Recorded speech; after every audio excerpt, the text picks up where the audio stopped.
அன்பின் வணக்கம். தேன்கூடு வழங்கும் லியோ டால்ஸ்டாய் எழுதிய போரும் வாழ்வும் ஆடியோ புத்தகம். மொழிபெயர்ப்பு TS சொக்கலிங்கம். போரும் வாழ்வும் பகுதி 2, புத்தகம் 1. வாசிப்பவர் ரே விஜயலட்சுமி. அத்தியாயம் 12. Natasha Boris. நட்டாஷாவுக்கு 16 வயதாயிற்று. 4 வருஷங்களுக்கு முன்னால் போரிஸும் அவளும் முத்தமிட்டு கொண்ட பின்பு இதே வயது வருவதற்கு இன்னும் எத்தனை ஆண்டுகள் இருக்கின்றன என்பதை விரல் விட்டு எண்ணினாள். அதே வருஷம் 1809ஆம் ஆண்டு இப்பொழுது வந்துவிட்டது. அதற்கு பின்பு ஒரு தடவை கூட அவர் அவளை பார்க்கவில்லை. சோனியாவும் அவள் தாயாரும் பேசிக்கொண்டிருக்கும் போது போரிஸை பற்றி பேச்சு வந்தால் நட்டாஷா தாராளமாய் பேசுவாள். அதாவது அந்த முத்தமிட்ட செய்கை சிறுபிள்ளைத்தனமான காரியம் என்றும் அதை மறந்து வெகு காலமாகிவிட்டது என்றும் அதை பற்றி பேசுவதற்கு அது கொஞ்சம் கூட தகுதி இல்லாதது என்றும் அவள் சொல்லுவாள். ஆனால் அவளுடைய உள்ளத்தின் ஆழத்தில் ஒரு விஷயம் அவளை வாதனை செய்து கொண்டு வந்தது. அதாவது போரிஸை விவாகம் செய்து கொள்வதாக சொல்லியது வெறும் கேலிதானா அல்லது அவளை கட்டுப்படுத்தக்கூடியதா என்ற சந்தேகம் இருந்து வந்தது. 1805ஆம் வருஷத்தில் இராணுவத்தில் சேருவதற்காக மாஸ்கோவை விட்டு போரிஸ் போன பின்பு ரஸ்டோவ்களை அவர் பார்க்கவில்லை. பல தடவை அவர் மாஸ்கோவிற்கு வந்தும் கூட, ஆட்ராட்னா வழியாக பல தடவை அவர் சென்றும் கூட அவர்களை பார்க்க போகவில்லை. தன்னை பார்ப்பதற்கு அவருக்கு விருப்பம் இல்லையோ என்று சில தடவை நட்டாஷாவுக்கு தோன்றியதுண்டு. அவளுடைய வீட்டில் உள்ள முதியோர்கள் அவரை பற்றி வருத்தமான தொனியில் பேசுவதை கேட்ட பின்பு இந்த சந்தேகம் அவளுக்கு உறுதியாயிற்று. இக்காலங்களில் பழைய நண்பர்களை நினைத்து பார்ப்பதில்லை என்று போரிஸ் பற்றி பேச்சு வரும்போது கோமுகள் சொல்லுவதுண்டு. ஆனா மிகாய்லாவ்னாவும் அவர்களை வந்து பார்ப்பது வர வர குறைந்துவிட்டது. அவள் இப்பொழுது ஒரு குறிப்பிட்ட கௌரவம் கொண்டிருப்பவள் போல காணப்பட்டாள். தனது குமாரனுடைய உயர்வுகளை பற்றி மிகுந்த பரவசத்தோடு எப்பொழுதும் பேசிக்கொண்டிருப்பாள். இப்பொழுது புதிதாக அவருக்கு கிடைத்திருக்கும் பதவியை பற்றியும் சிலாக்கியமாக பேசி வந்தாள். பீட்டர்ஸ்பர்க்கிற்கு ரஸ்டோவுகள் வந்ததும் போரிஸ் அவர்களை வந்து பார்த்தார். அவர்களுடைய வீட்டிற்கு வரும்போது மனக்குழப்பத்தோடு வந்தார். நட்டாஷாவை பற்றிய நினைப்பு அவருக்கு கவிதா உலக நினைப்பாய் இருந்தது. ஆனால் நட்டாஷாவுக்கும் தமக்கும் ஏற்பட்ட சிறுபிள்ளைத்தனமான உறவுகள் அவளையோ தம்மையோ பந்தப்படுத்துவது ஆகாது என்பதை அவளுக்கும் அவளுடைய பெற்றோருக்கும் சொல்லிவிட வேண்டும் என்ற உறுதியான எண்ணத்தோடு அவர் வந்தார். கோமகன் பெசூகாவின் தயவினால் அவருக்கு உயர் வட்டாரத்தில் ஒரு நல்ல அந்தஸ்து கிடைத்திருக்கிறது. ஒரு முக்கியமான பிரபலஸ்தர் இவரிடம் பூரண நம்பிக்கை வைத்திருக்கிறபடியால் இராணுவ சேவையிலும் அவருக்கு நல்ல அந்தஸ்து கிடைத்திருக்கிறது. பீட்டர்ஸ்பர்க்கில் ஒரு பெரிய பணக்காரர் பெண்ணை தாம் விவாகம் செய்து கொள்ள திட்டம் போட்டு கொண்டிருந்தார். அதுவும் சுலபமாக நிறைவேறிவிடும். ரஸ்டோவ்களின் வரவேற்பு அறையில் அவர் நுழைந்தபோது நட்டாஷா தன்னுடைய அறையில் இருந்தாள். இவர் வந்திருப்பதை அவள் கேள்விப்பட்டதும் அவள் முகம் சிவந்து புன்னகை பூத்து வரவேற்பு அறைக்குள் ஓடி வந்தாள். 4 வருஷங்களுக்கு முன்னால் நட்டாஷாவை போரிஸ் பார்த்தபோது அவள் குறுகிய ஆடைகளோடும் குழந்தைத்தனமான சிரிப்போடும் சுருண்டு சுருண்டு தொங்கும் தலைமுடியோடும் ஜொலி ஜொலிக்கும் கருப்பு கண்களோடும் பரபரப்போடும் காணப்பட்டாள். அதே நினைப்பில் அவர் இப்போது இருந்தபடியால் நட்டாஷாவின் புதிய தோற்றத்தை கண்டதும் அவர் திகைத்து போனார். அவருடைய முகத்தில் பரவசமான ஆச்சரியம் தோன்றியது. இந்த தோற்றம் நட்டாஷாவை மகிழ்ச்சி கொள்ள செய்தது. நல்லது, உம்முடைய பைத்தியக்கார தோழியை உம்மால் அடையாளம் கண்டுகொள்ள முடிகிறதா என்று கோமகள் கேட்டாள். நட்டாஷாவின் கையை போரிஸ் முத்தமிட்டு அவளிடம் ஏற்பட்டிருந்த மாறுதலை கண்டு ஆச்சரியப்படுவதாக சொன்னார். எவ்வளவு அழகாக நீ வளர்ந்து விட்டாய். நானும் அப்படித்தான் நினைக்கிறேன் என்று நட்டாஷாவின் சிரித்த கண்கள் பதில் சொல்லின. அப்பாவுக்கு அதிக வயதாகிவிட்டதா என்று கேட்டாள். நட்டாஷா அங்கே உட்கார்ந்தாள். ஆனால் போரிஸும் கோமகளும் பேசி வந்தவைகளில் அவள் கலந்து கொள்ளவில்லை. தன்னுடைய சிறுபிள்ளை தோழரை மௌனமாகவும் நுணுக்கமாகவும் கவனித்து வந்தாள். அவளுடைய உறுதியான ஆர்வம் கொண்ட பார்வை அவரை அமுக்குவதாக உணர்ந்தபடியால் இடையிடையே அவர் அவளை நோக்கினார். போரிஸின் யூனிஃபாரம், தார்ச்சக்கரம், கழுத்துப்பட்டி, அவருடைய தலைமுடியை வாரிவிட்டிருக்கிற விதம் எல்லாம் புதிய மோஸ்தர்களாய் இருந்தன. இதை நட்டாஷா கண்டு கொண்டாள். கோமகளுக்கு பக்கத்தில் பக்கவாட்டாக சாய்வு நாற்காலியில் அவர் உட்கார்ந்திருந்தார். தம்முடைய இடது கையில் தோலை போன்ற ஒட்டிய பதிந்திருந்த கையுறைகளை தமது வலது கையால் சரி செய்து கொண்டிருந்தார். பீட்டர்ஸ்பர்க்கின் உயர்வட்டார தமாஷாக்களை பற்றியும், மாஸ்கோவில் முன்னால் நடந்த காரியங்களையும், மாஸ்கோவில் முன் ஏற்பட்ட அறிமுகங்களையும் லேசான கேலியோடு பிரஸ்தாபித்துக் கொண்டிருந்தார். அவர் பேசிய போது அவருடைய உதடுகளை நாசுக்காக அழுத்தி பேசி வந்தார். உயர்வட்டார பணக்காரர்களை பற்றியும், ஒரு சேனாதிபதியின் நடனத்திற்கு தாம் போயிருந்ததை பற்றியும், என் என்பவரிடம் இருந்தோ எஸ் என்பவரிடம் இருந்தோ தமக்கு கிடைத்த அழைப்புகளை பற்றியோ அவர் பேசியபோது அவையெல்லாம் தற்செயலாக பேசியவை என்று நட்டாஷா நினைக்கவில்லை. வேண்டுமென்றே குறிப்பிட்டதாக நினைத்தாள். தன்னுடைய பார்வையை அவர் மீது செலுத்தி நட்டாஷா மௌனமாயிருந்தாள். இந்த பார்வை போரிஸுக்கு மேலும் மேலும் பரபரப்பையும் குழப்பத்தையும் கொடுத்தது. அவர் அடிக்கடி அவளை திரும்பி பார்த்து தாம் பேசி வந்ததை கூட இடையில் நிறுத்தினார். 10 நிமிஷங்களுக்கு மேலாக அவர் அங்கே தங்கவில்லை. அதன் பின்னால் அவர் எழுந்து விடைபெற்று கொண்டு போனார். ஆனால் அதை கேள்வி குறிப்பு கொண்ட சண்டைக்கு அழைக்கும் கேலியான பார்வையோடு அவள் அவரை நோக்கி கொண்டிருந்தாள். அவருடைய முதல் விஜயத்திற்கு பின்னால் எப்பொழுதும் போலவே நட்டாஷா தம்முடைய மனதை கவர்ந்திருப்பதாக போரிஸ் தமக்குத்தாமே சொல்லிக் கொண்டார். ஆனால் அந்த உணர்ச்சிக்கு இடம் கொடுத்துவிடக் கூடாது என்றும், சொத்து இல்லாத அவளை மணப்பது என்பது தம்முடைய எதிர்கால முன்னேற்றத்திற்கே இடையூறாய் இருக்கும் என்றும் அவர் நினைத்தார். ஆனால் அவளை கல்யாணம் செய்யும் நோக்கம் இல்லாமல் மீண்டும் பழைய உறவுகளை புதுப்பித்துக் கொள்வது யோகியமற்ற செய்கை என்றும் அவர் நினைத்தார். ஆகவே நட்டாஷாவை சந்திக்கக்கூடாது என்று அவர் தீர்மானித்தார். ஆனால் அவர் கொண்ட அந்த உறுதிக்கு நேர் விரோதமாக அவரை சில தினங்கள் கழித்து மறுபடியும் சந்தித்தார்.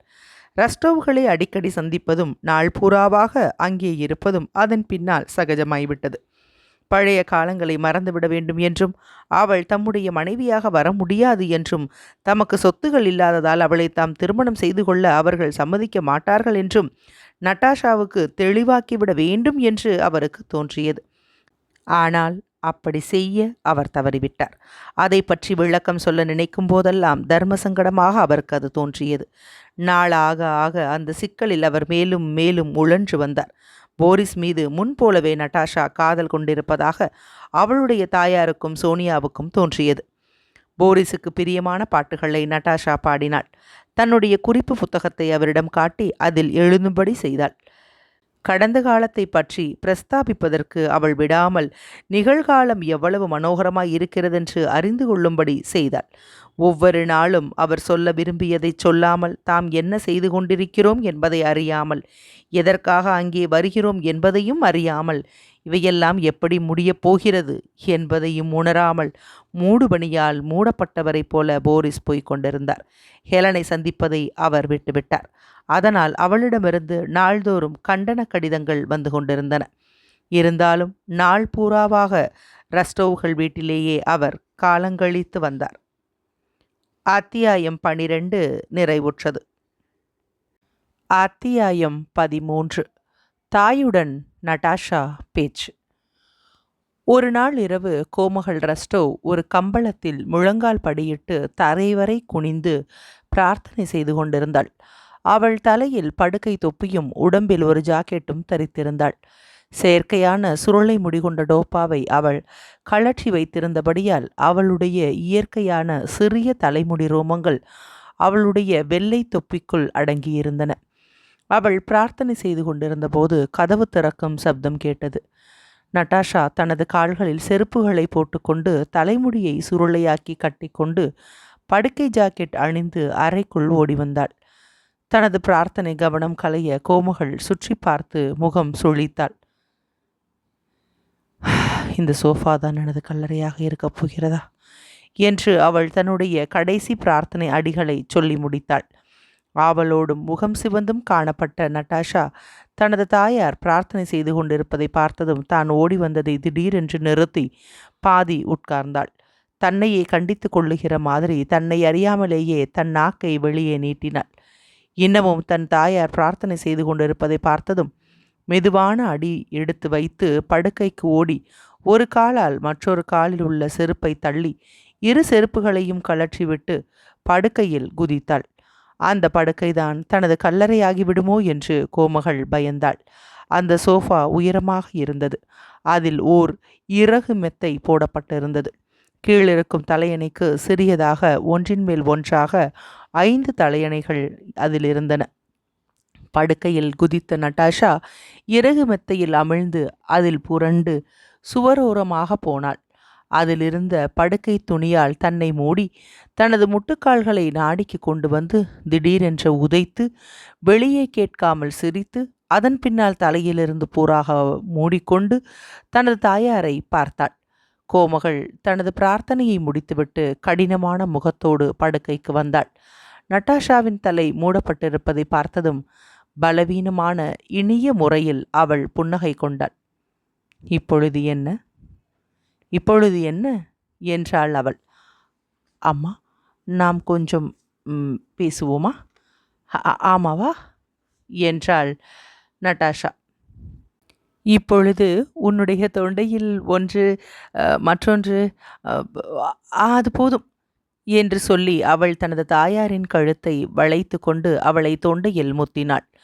தனது தாயாரிடம் நட்டாஷா நடந்து கொண்ட முறை முரட்டுத்தனமாய் இருந்தது என்றாலும் அவள் மிகுந்த உணர்ச்சியும் ஜாக்கிரதையும் கொண்டவள் ஆனபடியால் அவள் தனது தாயாரை கைகளில் பற்றியிருந்த போதிலும் அவளுக்கு வருத்தம் கொடுக்காத விதத்திலும் அல்லது அவளுக்கு அசௌகரியமோ அதிருப்தியோ கொடுக்காத விதத்திலும் எப்பொழுதும் நடந்து கொள்ளுவாள். நல்லது, இன்று இரவு என்ன விஷயம் என்று தனது தலையணைகளை ஒழுங்காக அடுக்கிவிட்டு தாயார் கேட்டாள். நட்டாஷா உருண்டு வந்து தன்னுடைய தாயாருக்கு பக்கத்தில் வந்து படுத்தாள். கைகளை பரப்பி ஒரு கவலையான தோற்றத்தை முகத்தில் காட்டி நட்டாஷாவின் பதிலுக்காக தாயார் காத்திருந்தாள். தமது கிளப்பில் இருந்து கோமகன் திரும்பி வரும் முன்பாக இரவுகளில் இந்த நேரத்தில் நட்டாஷா வந்து தாயாரை சந்திப்பதுதான் தாயாருக்கும் மகளுக்கும் உள்ள மிக பிரமாதமான மகிழ்ச்சிகளில் ஒன்றாகும். இன்றிரவு என்ன விஷயம்?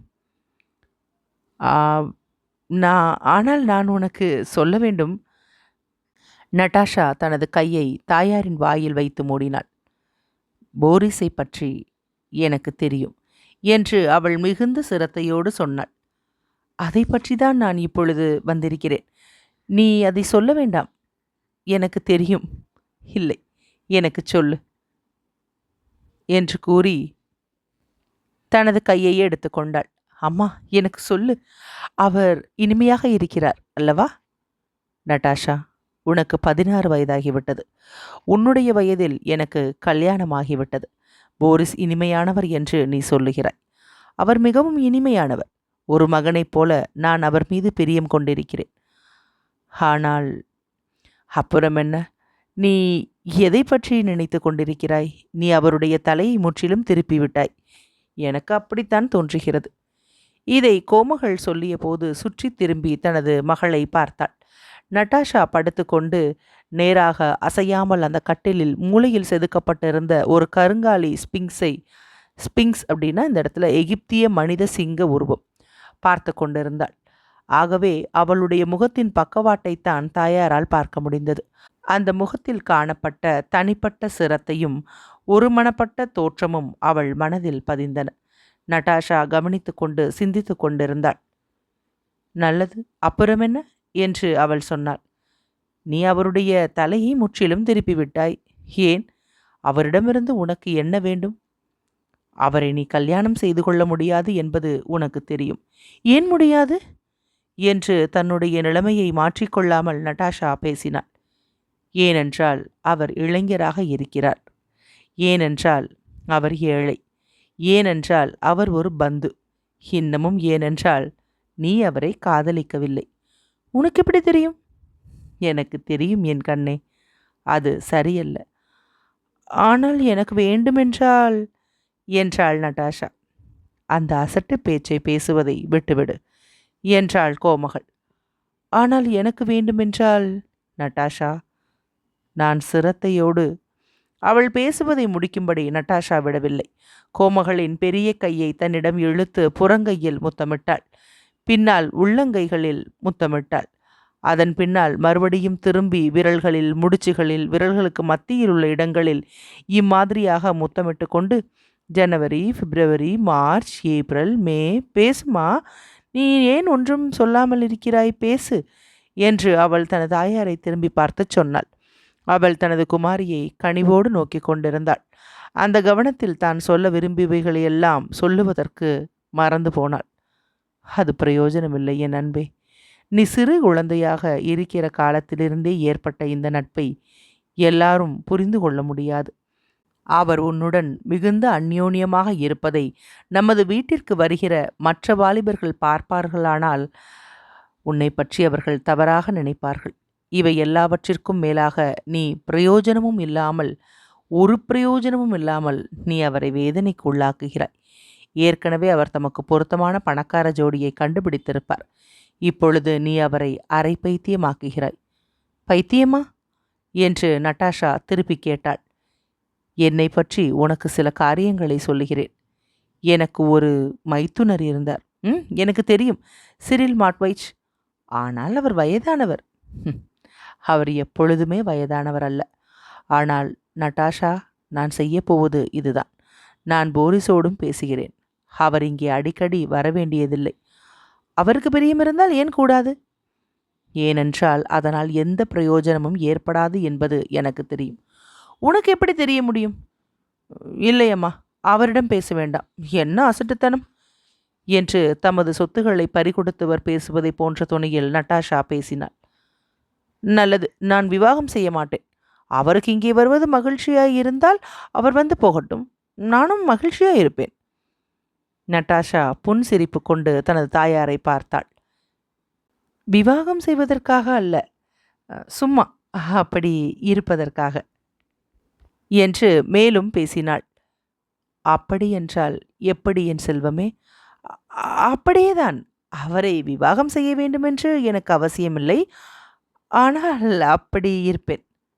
அப்படித்தான் அப்படித்தான் என்று கோமகள் திருப்பி திருப்பி சொன்னாள். அவளுடைய உடல் பூராவாக குலுங்க ஒரு எதிர்பாராத நல்ல குணமுள்ள வயோதிக சிரிப்பு தொனித்தது.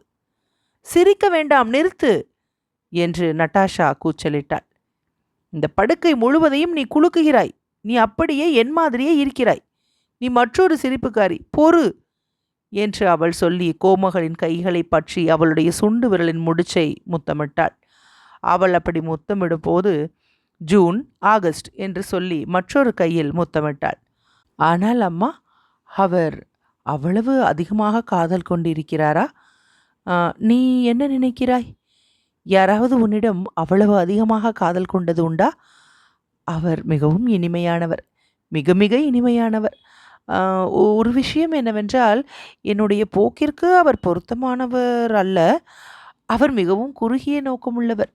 நமது சாப்பாட்டு அறை கடிகாரத்தைப் போல குறுகியவர். உனக்கு அறிந்து கொள்ள முடியவில்லையா? குறுகியவர். உனக்கு தெரியும், சாம்பல் வர்ணம், மெல்லிய சாம்பல் வர்ணம். என்ன குப்பைகளையெல்லாம் நீ பேசி கொண்டிருக்கிறாய் என்று கோமகள் சொன்னாள். நட்டாஷா மேலும் தொடர்ந்து பேசினாள்.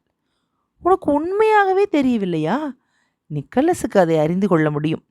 பெசுகா இப்பொழுது நீல நிறத்தில் கருப்பு நீல நிறமும் சிவப்பு நிறமும் கொண்டு அவர் சதுரமாயிருக்கிறார். அப்படியானால் அவருடனும் நீ சல்லாபம் செய்து வருகிறாயா என்று சிரித்து கொண்டு கோமகள் பேசினாள்.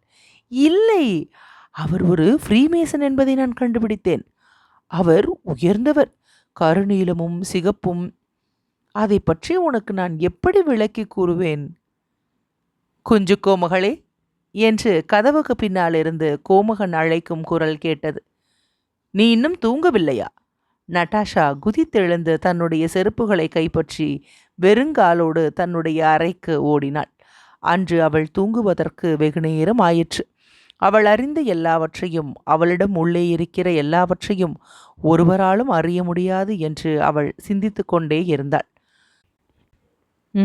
சோனியா என்று அங்கே நீளமான கேசத்தை கொண்டுள்ள அந்த சிறிய பூனைக்குட்டி சுருண்டு படுத்து தூங்கிக் கொண்டிருப்பதை பார்த்து அவள் நினைத்தாள். இல்லை, அவளால் எப்படி முடியும்? அவள் தர்ம நோக்கம் கொண்டவள். அவள் நிக்கலஸுடன் காதல் கொண்டாள். அதைவிட அதிகமாக அறிந்து கொள்ள அவள் விரும்பவில்லை. அம்மாவுக்கு கூட அறிந்து கொள்ள முடியவில்லை. நான் எவ்வளவு புத்திசாலியாக இருக்கிறேன் என்பது ஆச்சரியமாக இருக்கிறது.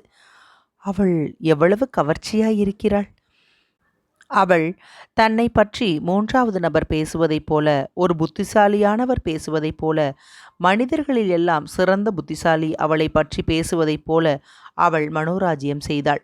அதாவது அவள் எவ்வளவு கவர்ச்சியாக இருக்கிறாள்! அவளிடம் ஒவ்வொன்றும் ஒவ்வொன்றும் இருக்கிறது.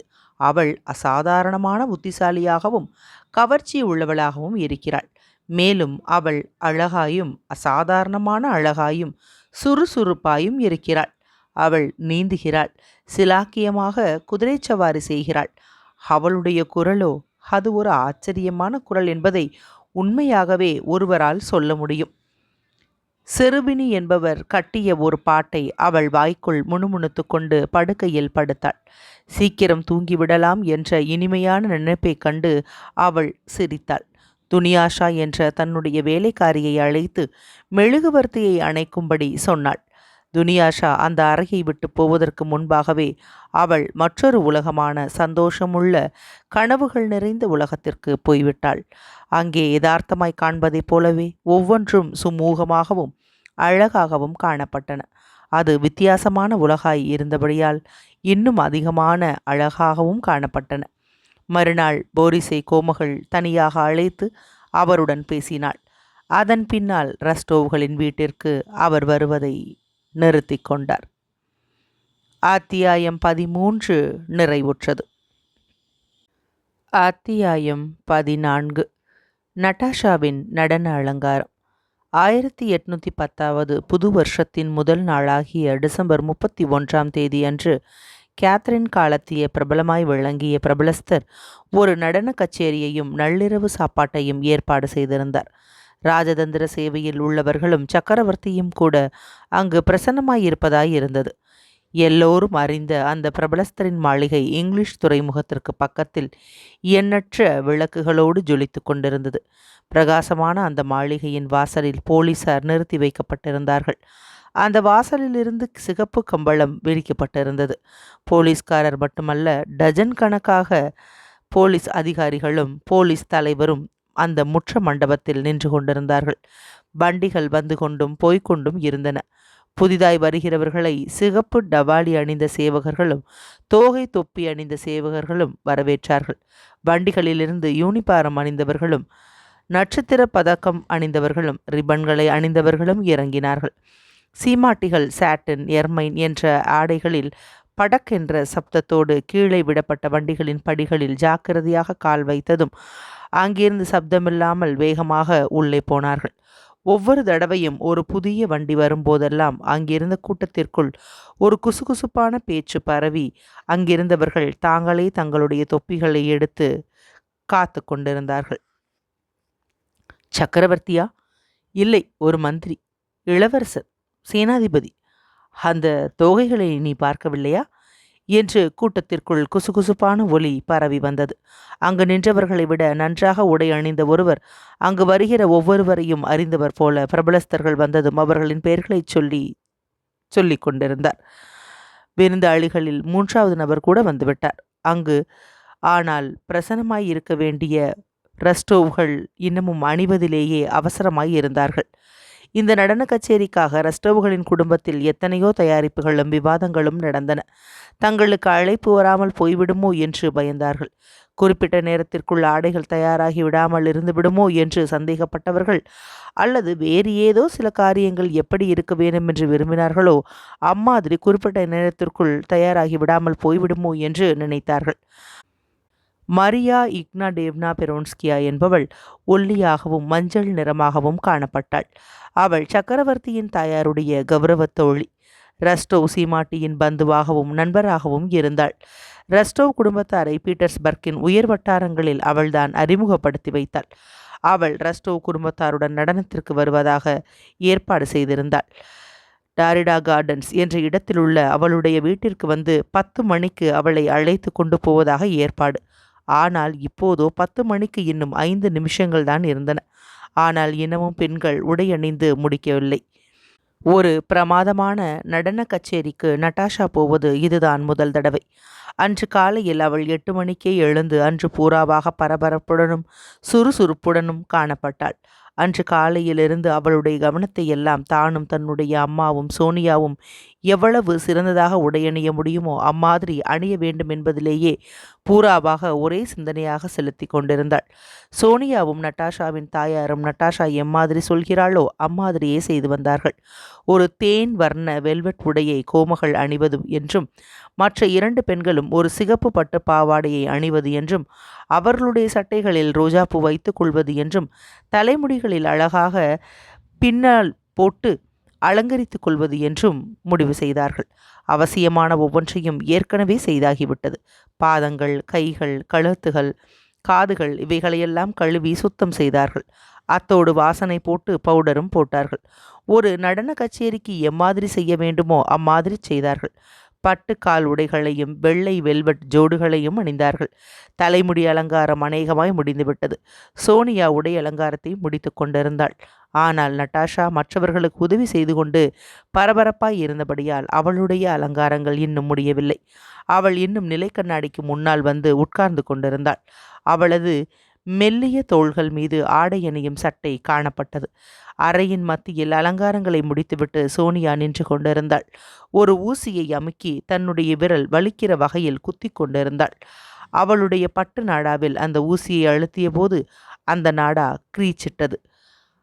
அதை செய்வது அப்படியல்ல சோனியா என்று நட்டாஷா சொல்லி 2 கைகளாலும் தன்னுடைய தலைமுடியை பற்றி அதில் வேலை செய்து கொண்டிருந்த தாதியிடமிருந்து திமிரினாள். அந்த வளைவு சரியா இல்லை, இங்கே வா. சோனியா கீழே உட்கார்ந்தாள். அந்த ரிப்பனை நட்டாஷா வேறு விதமாக மாட்டினாள். குமாரியே, நான் வேலையை முடிக்கட்டும், அம்மாதிரி என்னால் செய்ய முடியாது என்று நட்டாஷாவின் தலைமுடியை பற்றி இருந்த தாதி கூறினாள். ஹோ, என் அன்பே, நல்லது, கொஞ்சம் பொறு. ஆமாம், அதுதான் சரி. சோனியா, இன்னும் நீங்கள் தயாராகவில்லையா? 10 மணி ஆகப் போகிறது என்று கோமகளின் குரல் வந்தது. இதோ இதோ அம்மா. அம்மா, நீ தயாராகிவிட்டாயா? நான் தலையில் தொப்பி வைக்க வேண்டியது ஒன்றுதான் பாக்கி. நான் இல்லாமல் நீ வைக்காதே. நீ சரியாக வைக்க முடியாது என்று நட்டாஷா சொன்னாள். ஆனால் இப்போதே மணி 10 ஆகிவிட்டதே. அந்த நடன கச்சேரியில் அவர்கள் 10:30 மணிக்கு இருக்க வேண்டுமென்று தீர்மானித்தார்கள். ஆனால் இன்னமும் நட்டாஷா அலங்காரம் செய்து முடிக்கவில்லை. தவிர போகிற வழியில் டாரிடா தோட்டத்துக்கும் போக வேண்டும். தலையலங்காரம் முடிந்ததும் குறுகிய பாவாடையோடு தன்னுடைய நடன ஜோடுகள் தெரியும்படியாக தனது தாயாரின் ஜாக்கெட்டோடு நட்டாஷா சோனியாவுடன் ஓடினாள்.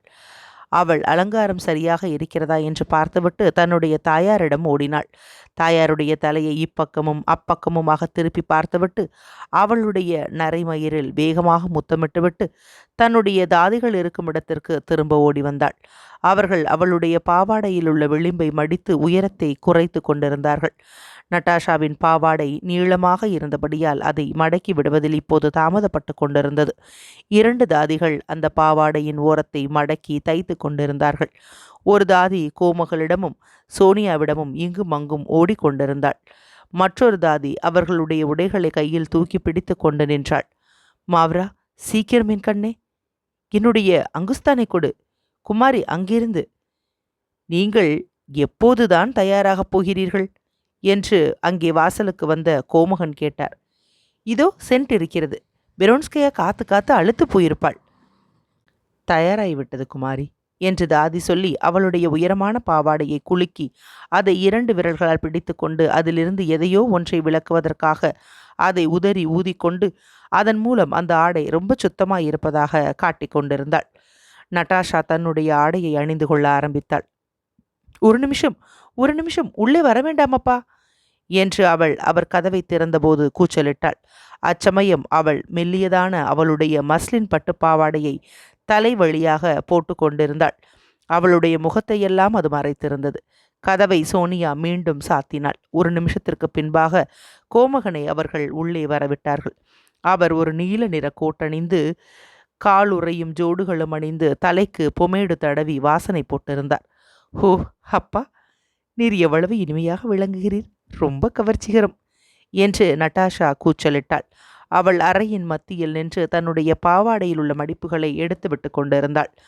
குமாரியே, தயவு செய்து எனக்கு அனுமதி கொடுக்க வேண்டும் என்று தாதி சொல்லி முழங்கால் மண்டியிட்டு நட்டாஷாவின் பாவாடையை நேராக இழுத்து சரி செய்து கொண்டிருந்தாள்.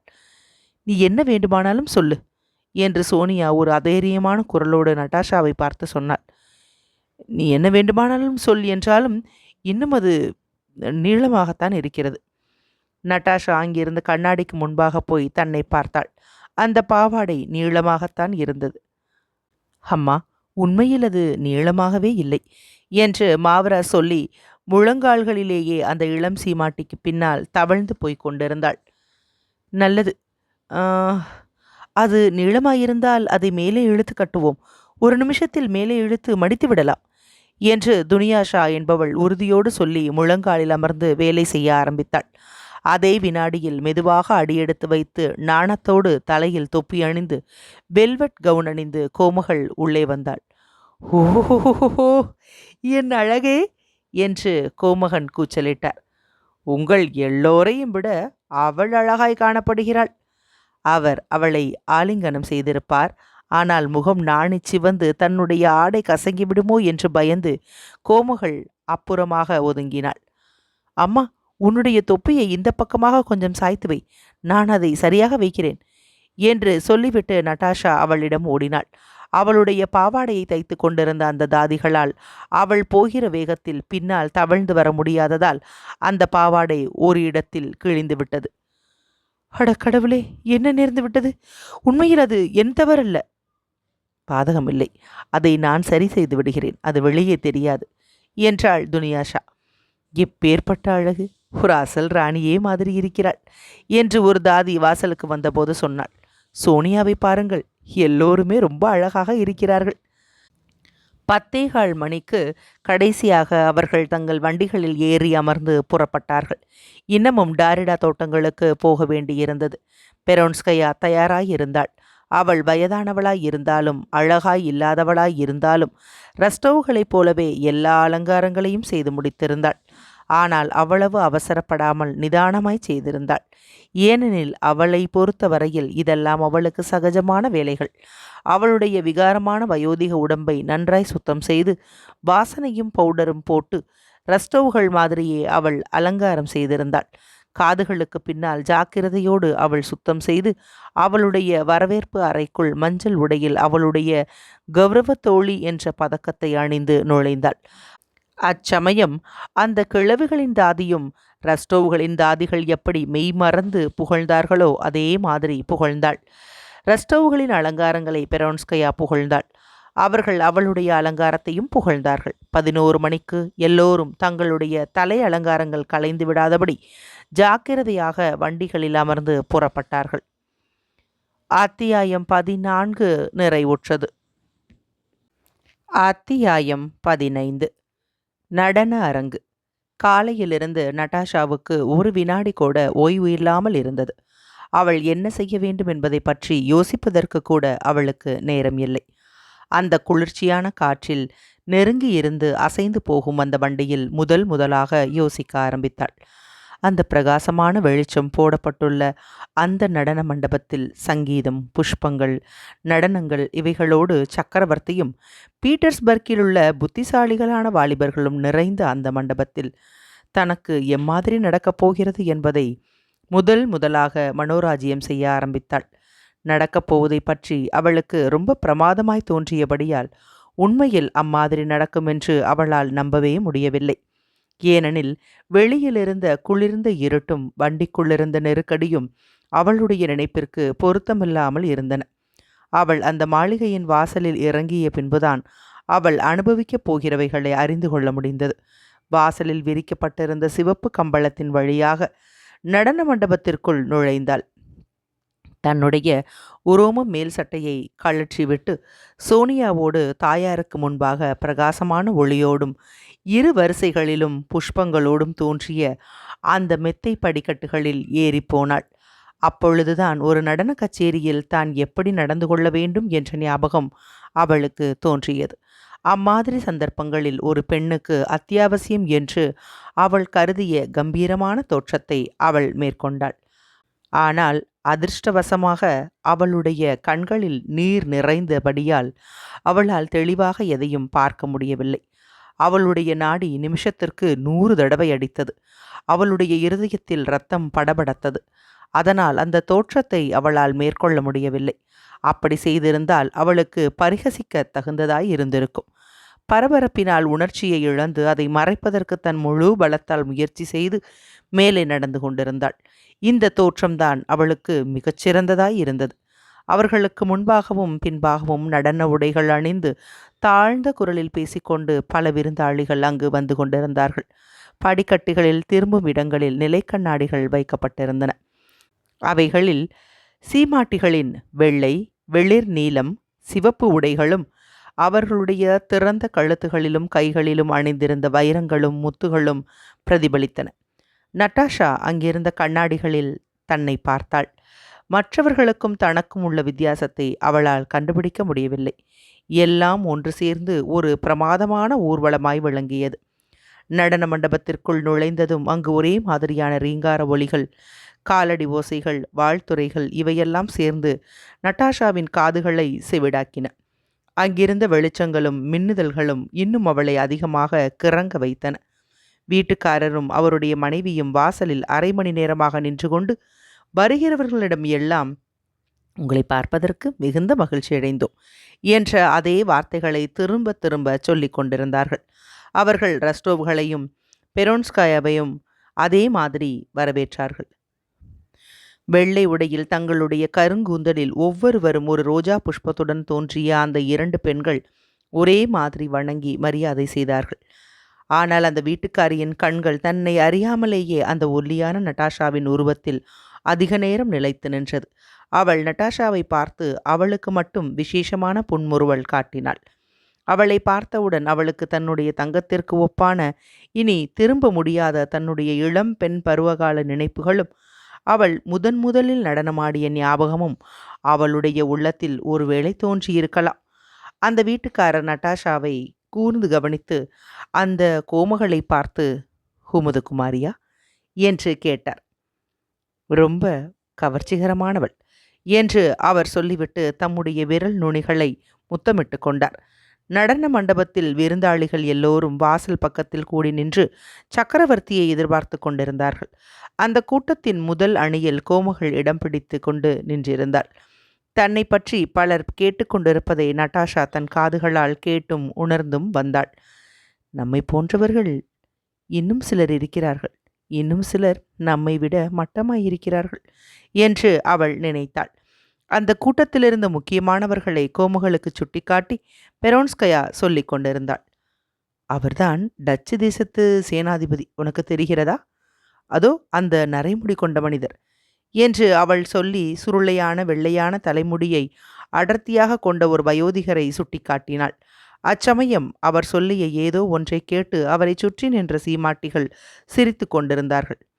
"ஹா, இதோ வந்து விட்டாள், பீட்டர்ஸ்பர்க்கின் ராணி கோமகள் பெசுகாவா" என்று பெரோன்ஸ்கயா சுட்டிக்காட்டினாள். அப்பொழுதுதான் அவள் உள்ளே நுழைந்து கொண்டிருந்தாள்.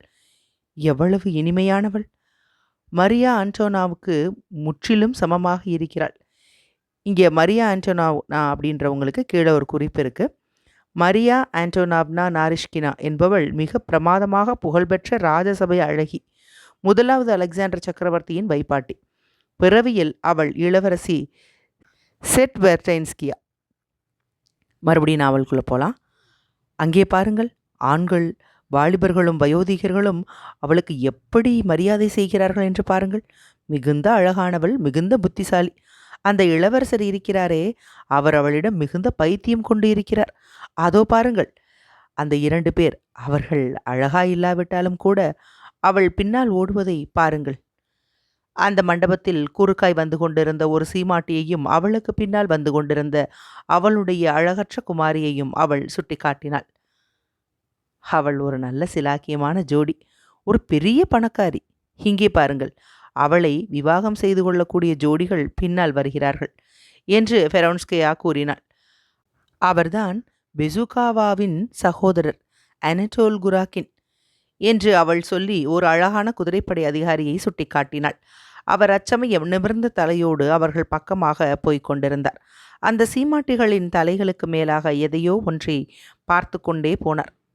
அவர் அழகாயிருக்கிறார் அல்லையா? அந்த பணக்கார பெண்ணை அவருக்கு விவாகம் செய்ய போகிறார்கள் என்று நான் கேள்விப்படுகிறேன். ஆனால் உன்னுடைய மைத்துனர் ட்ருபட்ஸ்கோய் அவளிடம் மிகுந்த பிரியம் காட்டி வருகிறார். அவளிடம் கோடிக்கணக்கான பணம் இருப்பதாக சொல்லுகிறார்கள். ஓ, ஆமாம், அவர்தான் பிரெஞ்சு சேனாதிபதி என்று அவள் காலேயின் கோற்றை பற்றி கோமகள் கேட்ட கேள்விக்கு பதிலாகச் சொன்னாள். தாம் ஏதோ ஒரு ராஜா மாதிரி தோன்றுகிறார். எப்படி இருந்தாலும் பிரெஞ்சுக்காரர்கள் எல்லோருமே அழகானவர்கள், ரொம்ப அழகானவர்கள். உயர் வட்டாரங்களில் அவர்களை விட அழகானவர்கள் வேறு யாரும் இல்லை. ஆ, இதோ வந்து விட்டாள். ஆமாம், அவள்தான் எல்லோரையும் விட அழகானவளாய் இருக்கிறாள். நம்முடைய மரியா ஆண்டனோவ்னா. அவளுடைய அலங்காரத்தை பாருங்கள், எவ்வளவு ஆடம்பரம் இல்லாமல் இருக்கிறது, எவ்வளவு இனிமையாய் இருக்கிறது. அந்த கண்ணாடிகள் அணிந்து வருகிற தடித்த உருவம்தான் சர்வதேச ஃப்ரீமேசன் என்று அவள் சொல்லி பியரை சுட்டி காட்டினாள். அவருடைய மனைவிக்கு பக்கத்தில் அவரை வைத்து பாருங்கள், அவர் அசல் கோமாளி மாதிரியே தோன்றுகிறார். தமது தடித்த உடல் இங்கும் அங்கும் சாய அந்த கூட்டத்தின் வழியே முன்னேறி வலப்பக்கமும் இடப்பக்கமும் தமக்கு அறிமுகமானவர்களிடம் நல்ல குணத்தோடு வணக்கம் சொல்லி பியர் வந்து கொண்டிருந்தார். ஏதோ ஒரு நெருக்கமான சந்தையில் நடந்து போவதைப் போல அவர் காணப்பட்டார். அவர் யாரையோ ஒருவரை தேடிக்கொண்டு போகிறவரைப் போல முன்னேறி போனார். பழக்கமான அந்த பியரின் முகத்தை மகிழ்ச்சியோடு நட்டாஷா நோக்கினாள். ஃபெரோன்ஸ்கயா என்பவளால் கோமாளி என்று அழைக்கப்பட்ட அவர் தங்களை முக்கியமாக தன்னையே தேடிக்கொண்டிருக்கிறார் என்பதை அவள் அறிவாள். அவர் அந்த நடன கச்சேரிக்கு வந்து அவளுடன் நடனமாடுவதற்கு ஜோடிகளை அறிமுகப்படுத்துவதாக அவளுக்கு வாக்குறுதி கொடுத்தார். அவர் அவளிடம் வந்து சேருவதற்கு முன்பாக ஜன்னலுக்கு பக்கத்தில் நின்றார். அங்கே ஒரு மிகுந்த அழகான நடுத்தர உயரமுள்ள ஒருவர் வெள்ளை யூனிபாரம் அணிந்து மற்றொரு உயரமான பேர்வழியோடு பேசிக்கொண்டிருந்தார். அவரை பார்த்து அங்கு நின்றார். அந்த உயரமானவர் பதக்கங்களையும் ரிப்பன்களையும் அணிந்திருந்தார். அந்த வெள்ளை யூனிபாரத்தில் இருந்த குட்டையான வாலிபர் யார் என்பதை நட்டாஷா உடனே அறிந்து கொண்டாள். அவர்தான் புல்கான்ஸ்கி. அவர் இன்னும் அதிகமாய் இளமையாகவும் சந்தோஷமாகவும் அழகாகவும் இருப்பதாக அவளுக்கு தோன்றியது. நமக்கு தெரிந்த இன்னும் ஒருவர் அதோ நிற்கிறார், அவர்தான் புல்கான்ஸ்கி. உனக்கு தெரிகிறதா அம்மா என்று நட்டாஷா சொல்லி இளவரசர் ஆண்ட்ரூவை சுட்டி காட்டினாள். ஆட்ராட்னோ என்ற இடத்தில் ஒரு நாள் இரவு தமது வீட்டில் தங்கியது உனக்கு ஞாபகம் இல்லையா? ஓ, உனக்கு அவரை தெரியுமா என்று கேட்டாள் ஃபெரான்ஸ்கயா. என்னால் அவரை சகிக்க முடியாது. வெயில் அடிப்பதோ மழை பெய்வதோ அவருடைய தயவில்தான் இருக்கிறது என்று பழமொழி சொல்வார்களே, அம்மாதிரி அவர் இருக்கிறார். அவர் மிகுந்த கர்வம் கொண்டவர், தமது தகப்பனாரை போன்றவர். அந்த ஸ்பெரோன்ஸ்கி என்பவரோடு சேர்ந்து கொண்டு ஏதோ சில திட்டங்களையோ வேறு எதையோ தயார் செய்து கொண்டிருக்கிறார். இங்கே பாருங்கள், அந்த சீமாட்டிகளை எப்படி நடத்துகிறார் என்று பாருங்கள். ஒரு சீமாட்டி அவரோடு பேசிக்கொண்டு இருக்கும்போதே அவர் திரும்பிவிட்டார் என்று அவரை சுட்டிக்காட்டி சொன்னாள். என்னை மட்டும் அந்த சீமாட்டியை நடத்துவது போல் நடத்தினால் நான் அவருக்கு சரியாக கொடுப்பேன். அத்தியாயம் 15 நிறைவுற்றது.